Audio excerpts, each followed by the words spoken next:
मंडळी, पक्का राजकारणी तोच ज्याला टायमिंग साधता येतं.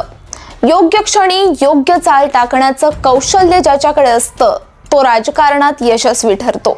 हे पुन्हा एकदा सिद्ध केलंय शरद पवारांनी. शरद पवार आणि देवेंद्र फडणवीस यांच्यात झालेल्या एका फोन कॉलमुळे आज संपूर्ण राजकीय वर्तुळात खळबळ उडालीये.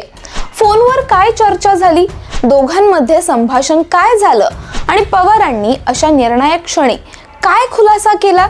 मंडळी, इथं गोष्ट आहे देवेंद्र फडणवीस आणि शरद पवार यांच्या थेट संभाषणाची आणि त्या एका वाक्यानं पवारांनी फडणवीसांचा मिठ्ठू पाडला.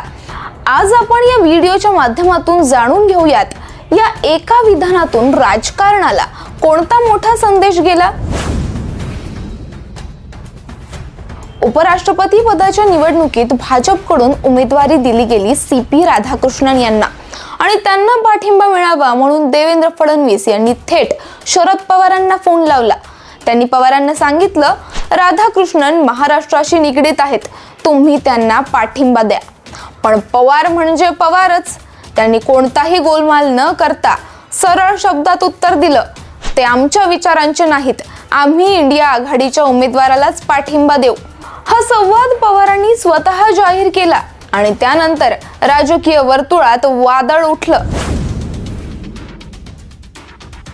इथे फक्त एका उमेदवाराला मत न देण्याचा प्रश्न नव्हता.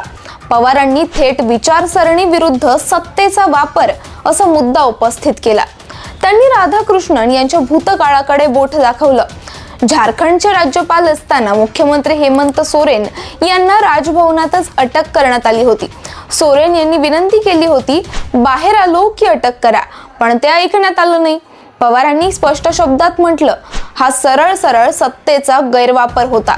यातून त्यांनी संदेश दिला की उमेदवार केवळ महाराष्ट्राचा असणं पुरेसं नाही, तर त्याची विचारधारा, निर्णय क्षमता आणि लोकशाहीबद्दलची निष्ठा ही तितकीच महत्त्वाची असते. पवार इथंच थांबले नाहीत. त्यांनी थेट निवडणूक आयोगालाही कटघऱ्यात उभं केलं. अलीकडेच 300 खासदारांनी वोट चोरी विरोधात मोर्चा काढला, त्यांना अटक झाली. मतदार याद्यांमध्ये मोठ्या प्रमाणात गडबड सुरू आहे. आयोग सरकारच्या दबावाखाली काम करतो का, असा प्रश्न पवारांनी थेट विचारला. हे वक्तव्य निव्वळ राजकीय प्रतिक्रिया नव्हे, तर लोकशाहीवरील विश्वासाचा मुद्दा ठरत आहेत. पवारांनी बिहारचं उदाहरण देत मोठं निरीक्षण मांडलं. ते म्हणाले, बिहार आर्थिकदृष्ट्या मागे असला तरी राजकीय दृष्ट्या अत्यंत जागृत आहे. लोकांना सत्ताधाऱ्यांची प्रत्येक हालचाल समजते.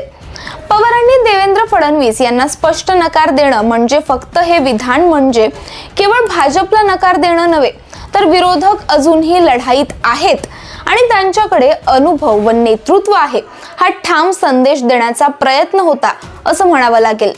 भारतीय राजकारणात शरद पवारांना टायमिंग मास्टर देखील म्हटलं जातं. ते का म्हटलं जातं हे पुन्हा एकदा दिसलं. योग्य वेळी योग्य डाव टाकून ते चर्चेचं केंद्र बनतात. त्यांच्या एका वाक्यानं निवडणुकीच्या आधीचा संपूर्ण राजकीय नॅरेटिव्ह बदलतो.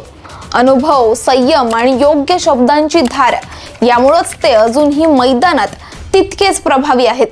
मित्रांनो, या एका फोन कॉलचा खुलासा करून पवारांनी दाखवून दिलं, राजकारण म्हणजे फक्त सत्तेचा खेळ नाही, तर योग्य वेळ साधून दिलेला स्पष्ट संदेश असतो. त्यांनी केवळ फडणवीसांचा मिठ्ठू पाडला नाही, तर सत्तेचा गैरवापर, निवडणूक आयोगाची भूमिका आणि लोकशाहीतील नागरिकांची जागरूकता या तिन्ही गोष्टी एकाच वेळी मांडल्या. आणि म्हणूनच आजही शरद पवार हे भारतीय राजकारणात चाणक्य मानले जातात. तुम्हाला काय वाटतं? पवारांचं हे विधान फक्त एक राजकीय डाव होता की खरोखरच लोकशाही बद्दलची निष्ठा? तुमचं मत कमेंट्समध्ये नक्की सांगा आणि अशाच विश्लेषणांसाठी सबस्क्राइब करायला विसरू नका मराठी मंडळी.